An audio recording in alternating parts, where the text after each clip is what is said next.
नमस्कार दोस्तों, एक बार पुनः आप सभी का हार्दिक स्वागत है आप सभी के अपने YouTube channel being a best teacher पर। दोस्तों, हमारी मोस्ट इम्पॉर्टेंट क्वेश्चंस की जो सीरीज है वो ऑनगोइंग है, जिसमें आज जो है हम सीरीज को कंटिन्यू करते हुए पेडागोजी ऑफ फिजिकल साइंस जो कि बीएड फर्स्ट ईयर का सब्जेक्ट है, इसके मोस्ट इम्पॉर्टेंट क्वेश्चंस को करेंगे डिस्कस।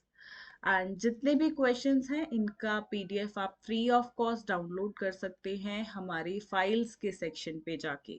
ठीक है। And this is the course जो मात्र 267 रुपीज का है। इसमें आपको पेडागोजी ऑफ बायोलॉजिकल साइंस के सभी लेक्चर्स मिल जाएंगे। अगर आपको ज़रूरत लगती है तो इस कोर्स में भी एनरोल ज़रूर करिएगा। एंड जितने भी क्वेश्चंस आज हम करने वाले हैं, सबसे इम्पोर्टेंट, इन सभी के आंसर्स का पीडीएफ का लिंक वीडियो के डिस्क्रिप्शन बॉक्स में गिवन है। इंग्लिश मीडियम में अलग है, हिंदी मीडियम में अलग है, जो कि 115 रुपीज का रहता है। तो ये आपको ना सबसे ज्यादा लास्ट मोमेंट पे हेल्प करेगा। इस कोर्स, ये जो आपका आंसर्स का पीडीएफ है, इसको जरूर आपको स्टडी करना है। ना बुक्स से ना और कहीं से, लास्ट मोमेंट पे अपनी तैयारी करो, सिर्फ यहीं से। प्लीज मेक श्योर, स्पेशली उन स्टूडेंट्स के लिए डिजाइंड है जो पूरा साल भर नहीं पढ़ते और एग्जाम के मोमेंट पे अपनी तैयारी करते हैं।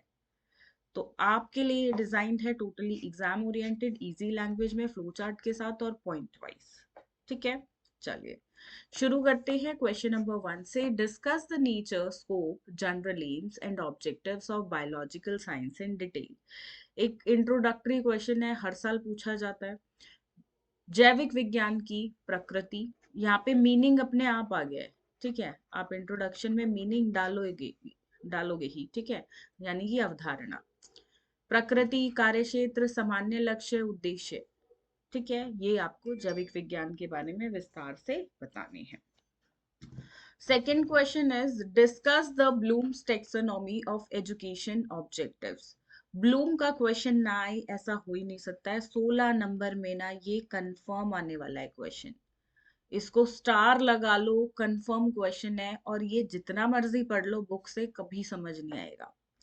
इसके लिए एक ही तरीका है, मैं वीडियो का लिंक दे रही हूँ। हमारे यूट्यूब चैनल पे क्लास है इस टॉपिक की, लिंक वीडियो के डिस्क्रिप्शन बॉक्स में, इस यहाँ पे इस क्लास के डिस्क्रिप्शन में डाल रही हूँ। ब्लूम का जो क्लास है वो देखिएगा, उसमें जो नोट्स हैं इंग्लिश हिंदी दोनों मीडियम में मैंने डाले हुए हैं। हमारे टेलीग्राम चैनल पे फ्री पीडीएफ है, वहां से डाउनलोड कर लो। बहुत उम्दा तरीके से मैंने आपको एक्सप्लेन किया, आप भूलोगे नहीं, ये मेरी गारंटी है।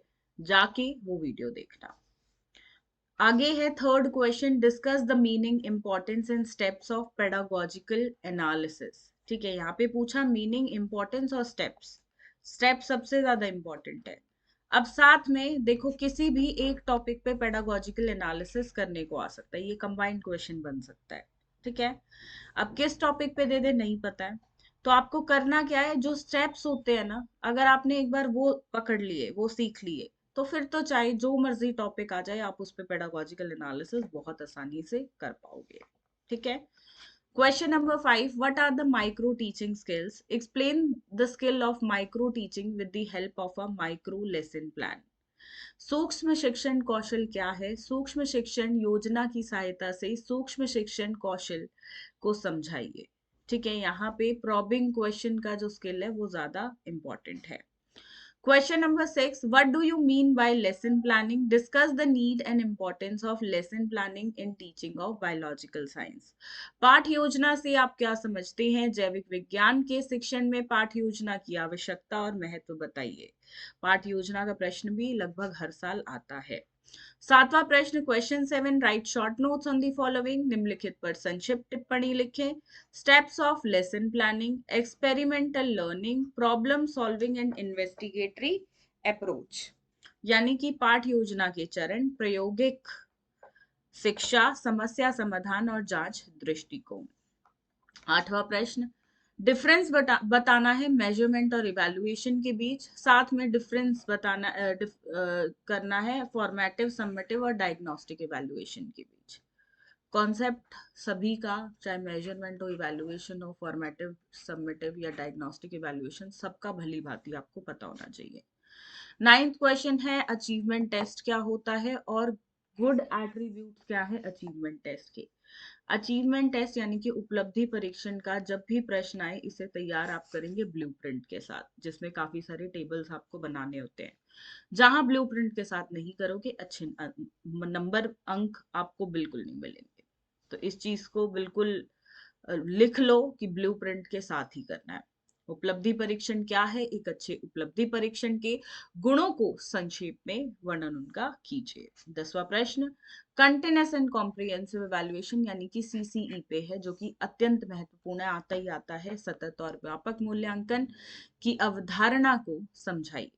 ठीक है, कुछ ज्यादा प्रश्न मैंने नहीं दिए हैं, 10 प्रश्न दिए हैं, 9 क्वेश्चन यहाँ से आने हैं। ठीक है, 8 क्वेश्चन आएंगे 16 नंबर वाले, एक क्वेश्चन आएगा 4 मार्क्स वाला जिसमें 4 पार्ट्स होते हैं। तो 16 नंबर के तो सभी क्वेश्चंस आपको यहीं से मिल जाएंगे, बस जो 4 मार्क्स वाले हैं ना वो थोड़े से देख लेना। वो यहाँ से 2-4 क्वेश्चन, उनमें से 1-2 क्वेश्चन आ जाएंगे, कुछ नहीं भी आएंगे 4 मार्क्स वाले। पर अब उनके लिए आप पूरा सिलेबस पढ़ने बैठो, कोई तुक नहीं बैठता है। 15 से 16 लाइंस का आंसर लिखना है आपको, यानी कि एक पेज का, तो उसमें आप जो है खुद से भी फ्रेम आउट करके लिख सकते हो। सिर्फ इतना करो, एग्जाम के लिए आप पूरी तरह से प्रिपेयर्ड हो, रेडी हो। ठीक है, बाकी इनके जितने भी क्वेश्चन किए हैं इसके आंसर्स का पीडीएफ आपको जरूरत पड़ेगी ही पड़ेगी इसकी, यहीं से अपनी तैयारी करिएगा। 100% मेरी गारंटी है आपका एग्जाम बहुत बढ़िया जाएगा। और इस क्रैश कोर्स में आप ज्वाइन करिएगा। इसमें क्या होगा देखो, जो टॉपिक आप खुद से समझने बैठते हो ना नोट से या बुक से, जब रीडिंग करते हो तो टाइम लगता है, आपको 2 बार रीड करना पड़ता है, कुछ पॉइंट्स लिखने पड़ते हैं। वही चीज अगर क्लास से पढ़ते हो तो टाइम भी बचता है और कम समय में ज्यादा समझ आता है। समझ रहे हो? तो इसलिए क्लासेस की स्ट्रेटेजी को पेडागोजी सब्जेक्ट्स के लिए जरूर अपनाइएगा। ठीक है फ्रेंड्स, चलो अब मिलते हैं अगली क्लास में, हम डिस्कस करेंगे किसी और सब्जेक्ट के इम्पोर्टेंट क्वेश्चंस। एंड आप सभी की कोई क्वेरी हो या कुछ आप बताना चाहें, कितना आपको प्रीवियस एग्जाम्स में इम्पोर्टेंट क्वेश्चन सीरीज ने हेल्प किया, प्लीज एक रिव्यू कमेंट्स में लिखकर जरूर छोड़िएगा। And thank you so much. अच्छा जाए आप सभी का exam, all the best, and पढ़ते रहो पढ़ाते रहो। धन्यवाद।